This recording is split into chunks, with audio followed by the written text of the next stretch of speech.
ಕಳೆದ 50 ವರ್ಷಗಳಿಂದ ಬಡ ವಿದ್ಯಾರ್ಥಿಗಳ ಜೀವನ ರೂಪಿಸುವ ನಿಟ್ಟಿನಲ್ಲಿ ಈ ಕಾಲೇಜ್ ಬಹಳ ಮಹತ್ವದ ಪಾತ್ರವನ್ನು ವಹಿಸಿತ್ತು. ಬಟ್ ಕಾಲೇಜ್ಗೆ ಈಗ ಸಂಕಷ್ಟ ಎದುರಾಗ್ತಾ ಇದೆಯಾ ಅನ್ನುವಂತಹ ಪ್ರಶ್ನೆ, ಸರ್ಕಾರದ ಆಲೋಚನೆ ಏನು ಮತ್ತು ಸರ್ಕಾರಕ್ಕೆ ಹಾಗೂ ಕಾಲೇಜ್ ವಿಚಾರದಲ್ಲಿ ಎದುರಾಗಿರುವಂತಹ ಸಂಕಷ್ಟ ಯಾವ ರೀತಿ, ಡೀಟೇಲ್ಸ್ ಇದೆ ನೋಡೋಣ. ದುಸ್ಥಿತಿಯಲ್ಲಿದ್ದ ಸರ್ಕಾರಿ ಕಾಲೇಜು ಕಟ್ಟಡ, ಹೊಸ ಕಟ್ಟಡ ಕಟ್ಟಲು ಮುಂದಾಗಿದ್ದ ಜಿಲ್ಲಾಡಳಿತ, ಪುರಾತತ್ವ ಇಲಾಖೆಯಿಂದ ನೋಟಿಸ್, ಬಿಗ್ ಶಾಕ್. ಸ್ಥಗಿತವಾಗಿದ್ದ ಕಟ್ಟಡ ನಿರ್ಮಾಣ ಕಾರ್ಯಕ್ಕೆ ಹೊಸದೊಂದು ಜೀವಕಳೆ ಬಂತು ಎನ್ನುವಾಗಲೇ ಬಿಗ್ ಶಾಕ್ ಎದುರಾಗಿದೆ. ಪುರಾತತ್ವ ಇಲಾಖೆಯಿಂದ ನೀಡಲಾಗಿರುವ ಅದೊಂದು ನೋಟಿಸ್ಗೆ ಕಾಲೇಜು ಪ್ರಾಂಶುಪಾಲರು, ಸಿಬ್ಬಂದಿಗಳು ಬೇಸರ ವ್ಯಕ್ತಪಡಿಸಿದ್ದಾರೆ. ಈ ಎಲ್ಲ ದೃಶ್ಯಗಳು ಕಂಡುಬಂದಿದ್ದು ಕೋಲಾರ ನಗರದ ಸರ್ಕಾರಿ ಮಹಿಳಾ ಕಾಲೇಜಿನಲ್ಲಿ. ಕೋಲಾರದ ಸರ್ಕಾರಿ ಮಹಿಳಾ ಕಾಲೇಜಿಗೆ ಸುಮಾರು 50 ವರ್ಷಗಳ ಇತಿಹಾಸವಿದೆ.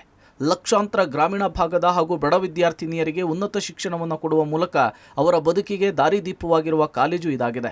ಹಳೆಯ ಕಟ್ಟಡಗಳು ದುಸ್ಥಿತಿಯಲ್ಲಿದ್ದ ಕಾರಣ ಉನ್ನತ ಶಿಕ್ಷಣ ಸಚಿವ MC ಸುಧಾಕರ್ ಹಾಗೂ ಕೋಲಾರ ಶಾಸಕ ಕೊತ್ತೂರು ಮಂಜುನಾಥ್ ಮನವಿ ಮೇರೆಗೆ ಸುಮಾರು 40 ಕೋಟಿ ರೂಪಾಯಿ ವೆಚ್ಚದಲ್ಲಿ ಹೊಸ ಸುಸಜ್ಜಿತವಾದ ಕಟ್ಟಡವನ್ನು ನಿರ್ಮಾಣ ಮಾಡುವುದಕ್ಕೆ ಅನುದಾನ ನೀಡಿದರು.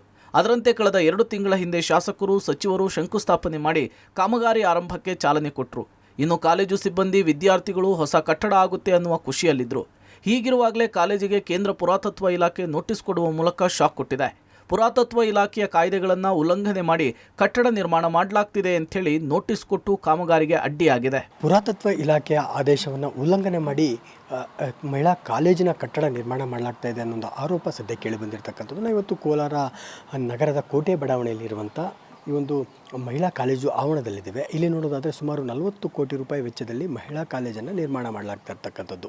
ಇದು ಇಲ್ಲಿನ 3000 ವಿದ್ಯಾರ್ಥಿನಿಯರಿಗೆ ಅನುಕೂಲವಾಗುವ ನಿಟ್ಟಿನಲ್ಲಿ ರಾಜ್ಯ ಸರ್ಕಾರ ಜೊತೆಗೆ ಕೋಲಾರ ಶಾಸಕರು ಆಗಿರ್ತಕ್ಕಂಥ ಕೊತ್ತೂರು ಮಂಜುನಾಥ್ ಅವರು ಕಳೆದ 2 ತಿಂಗಳ ಹಿಂದೆಯಷ್ಟೇ ಇದಕ್ಕೆ ಶಂಕುಸ್ಥಾಪನೆಯನ್ನು ನೆರವೇರಿಸ್ತಾರೆ.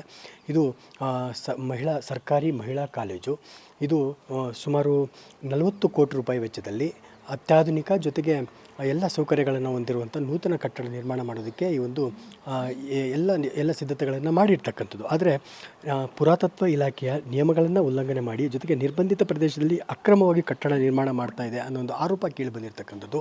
ಯಾಕಂದರೆ ಕೋಲಾರಮ್ಮ ದೇವಾಲಯ ಸಮೀಪದಲ್ಲೇ ಈ ಒಂದು ಕಟ್ಟಡ ನಿರ್ಮಾಣ ಮಾಡ್ತಾ ಇರುವ ಹಿನ್ನೆಲೆಯಲ್ಲಿ, ಅಂದರೆ ಪುರಾತತ್ವ ಇಲಾಖೆಗೆ ಜೊತೆಗೆ ಪುರಾತತ್ವ ಸರ್ವೇಕ್ಷಣಾ ಇಲಾಖೆ ಜೊತೆಗೆ ಪ್ರಾಚೀನ ಸ್ಮಾರಕ ಹಾಗೂ ಪುರಾತತ್ವ ಸ್ಥಳಗಳ ತಿದ್ದುಪಡಿ ಕಾಯ್ದೆ ಅನ್ವಯ 100 ಮೀಟರ್ ವ್ಯಾಪ್ತಿಯಲ್ಲಿ ಯಾವುದೇ ಹೊಸ ಕಟ್ಟಡ ಜೊತೆಗೆ ಕನ್ಸ್ಟ್ರಕ್ಷನ್ಗೆ ಅನುಮತಿ ಕಡ್ಡಾಯವಾಗಿರುತ್ತೆ. ಆದರೆ ಯಾವುದೇ ಅನುಮತಿ ಪಡೆಯದೆ, ಪುರಾತತ್ವ ಇಲಾಖೆಯ ಯಾವುದೇ ಅನುಮತಿ ಪಡೆಯದೆ ಈ ಒಂದು ಕಟ್ಟಡ ನಿರ್ಮಾಣ ಮಾಡಲಾಗ್ತಾ ಇದೆ ಒಂದು ಆರೋಪದ ಹಿನ್ನೆಲೆಯಲ್ಲಿ ಈಗಾಗಲೇ ಪುರಾತತ್ವ ಇಲಾಖೆ ಇಲ್ಲಿನ ಪ್ರಾಂಶುಪಾಲರು ಆಗಿರ್ತಕ್ಕಂಥ ಶ್ರೀನಿವಾಸ ಗೌಡರಿಗೆ ಒಂದು ನೋಟಿಸನ್ನು ಕೊಟ್ಟಿರ್ತಕ್ಕಂಥದ್ದು. ಯಾಕಂದರೆ ಇನ್ನು ಈ ಭಾಗದಲ್ಲಿ ನೋಡೋದಾದರೆ ಕೇವಲ 100 ಮೀಟರ್ ವ್ಯಾಪ್ತಿಯಲ್ಲಿರುವಂಥ ಸೋಮೇಶ್ವರ ದೇವಸ್ಥಾನ ಇರ್ಬೋದು, ಜೊತೆಗೆ ಕೋಲಾರಮ್ಮ ದೇವಾಲಯ ಇರ್ಬೋದು, ಎರಡೂ ಕೂಡ ಕೇವಲ 100 ಮೀಟರ್ ವ್ಯಾಪ್ತಿಯ ಒಳಗಿರುವಂಥ ಈ ಒಂದು ಮಹಿಳಾ ಕಾಲೇಜಿನಲ್ಲಿ ಹೊಸ ನೂತನ ಕಟ್ಟಡ ನಿರ್ಮಾಣಕ್ಕೆ ಈಗ ತೊಡಕಾಗಿ ಉಂಟಾಗಿರ್ತಕ್ಕಂಥದ್ದು. ಯಾಕಂದರೆ ಇದು 2 ದೇವಾಲಯಗಳು ಪುರಾತತ್ವ ಇಲಾಖೆ ವ್ಯಾಪ್ತಿಗೆ ಒಳಪಡ್ತವೆ. ಜೊತೆಗೆ ಇದೊಂದು ಸ್ಮಾರಕ ಆಗಿರ್ತದೆ. ಕಾಲೇಜಿನ ಎಲ್ಲ ದಾಖಲೆಗಳನ್ನು ಕೊಟ್ಟು ಮತ್ತು ಪತ್ರವನ್ನು ಆರ್ಕಿಯಾಲಜಿಕಲ್ ಡಿಪಾರ್ಟ್ಮೆಂಟ್ಗೆ ಕೊಟ್ವಿ. ಮತ್ತು ಅವರೀಗ ಇಲ್ಲಿಗೆ ಬಂದು ಸರ್ವೆ ಮಾಡಿ ಬೌಂಡ್ರಿಯನ್ನು ಫಿಕ್ಸ್ ಮಾಡಿದ ಮೇಲೆ ಅನುಮತಿಯನ್ನು NOC ಕೊಟ್ಟ ಮೇಲೆ ನಾವು ಕಟ್ಟಡ ನಿರ್ಮಾಣ ಮಾಡಲಿಕ್ಕೆ ಸಾಧ್ಯ ಇದೆ. ಅನುಮತಿ ಕೊಡೋವರೆಗೂ ಕೆಲಸ ನಿಲ್ಲಿಸಿ ಅಂತ ಹೇಳಿದೆ. ಕೋಲಾರಮ್ಮ ಟೆಂಪಲ್ ಇರೋದರಿಂದ ಅದು ಆರ್ಕಿಯಾಲಜಿಕಲ್ ಡಿಪಾರ್ಟ್ಮೆಂಟ್ ವ್ಯಾಪ್ತಿಗೆ ಬರೋದರಿಂದ ಯಾವುದೇ 100 ಮೀಟರ್ ವ್ಯಾಪ್ತಿಯಲ್ಲಿ ಕಟ್ಟಡ ನಿರ್ಮಾಣ ಮಾಡುವಂತಿಲ್ಲ ಎಂಬುದಾಗಿ ಆದೇಶ 2010ರಲ್ಲಿ ಬಂದಿರತಕ್ಕಂಥದ್ದು.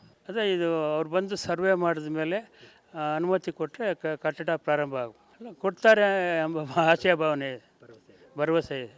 ಇನ್ನು 40 ಕೋಟಿ ರೂಪಾಯಿ ವೆಚ್ಚದಲ್ಲಿ ಟೆಂಡರ್ ಪ್ರಕ್ರಿಯೆ ಮುಗಿದು ಕಾಮಗಾರಿ ಆರಂಭವಾಗಿತ್ತು. ಭೂಮಿ ಅಗೆದು ಪಾಯ ಹಾಕುವ ಕೆಲಸ ಕೂಡ ಆರಂಭವಾಗಿತ್ತು. ಕಾಮಗಾರಿ ಕೂಡ ಭರದಿಂದಲೇ ಸಾಗ್ತಿತ್ತು.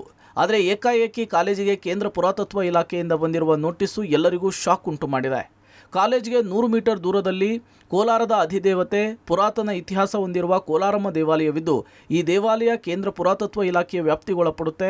ಕೇಂದ್ರ ಪುರಾತತ್ವ ಇಲಾಖೆ ಪುರಾತನ ದೇವಾಲಯಗಳನ್ನು ಸಂರಕ್ಷಿಸುವ ನಿಟ್ಟಿನಲ್ಲಿ 2010ರಲ್ಲಿ ಒಂದು ಹೊಸ ಕಾನೂನನ್ನು ಜಾರಿಗೆ ತಂದಿದೆ. ದೇವಾಲಯದ 100 ಮೀಟರ್ ವ್ಯಾಪ್ತಿಯಲ್ಲಿ ಯಾವುದೇ ಹೊಸ ಕಟ್ಟಡಗಳ ನಿರ್ಮಾಣ ಮಾಡದಂತೆ ಆದೇಶ ಮಾಡಿದೆ. ಕಾಲೇಜಿಗಾಗಿ ನಿರ್ಮಾಣ ಮಾಡ್ತಾ ಇರುವ ಕಟ್ಟಡ ದೇವಾಲಯದ 100 ಮೀಟರ್ ಒಳಗೆ ಬರೋದ್ರಿಂದ ಪುರಾತತ್ವ ಇಲಾಖೆ ನೋಟಿಸ್ ಕೊಟ್ಟಿದೆ. ಕೂಡಲೇ ಕಾಮಗಾರಿಯನ್ನು ನಿಲ್ಲಿಸುವಂತೆ ಸೂಚಿಸಿದೆ. ಒಟ್ನಲ್ಲಿ ನಿತ್ಯ ಕೋಲಾರಮ್ಮನ ಆಶೀರ್ವಾದ ಪಡೆದು ಕಾಲೇಜಿಗೆ ಹೋಗುವ ವಿದ್ಯಾರ್ಥಿನಿಯರಿಗೆ ಕೋಲಾರಮ್ಮ ದೇವಾಲಯದ ಹೆಸರಿನಲ್ಲಿ ಪುರಾತತ್ವ ಇಲಾಖೆ ನೀಡಿರುವ ಈ ನೋಟಿಸ್ ಹೊಸ ಕಟ್ಟಡ ನಿರ್ಮಾಣಕ್ಕೆ ಅಡ್ಡಿ ಉಂಟು ಮಾಡಿದೆ. ಕೂಡಲೇ ಈ ನೋಟಿಸ್ಗೆ ತಕ್ಕ ಉತ್ತರ ಕೊಟ್ಟು ಪ್ರಾಂಶುಪಾಲರು ಈ ವಿವಾದವನ್ನು ಇತ್ಯರ್ಥಪಡಿಸಬೇಕಿದೆ. Ravi, public TV, Kolar.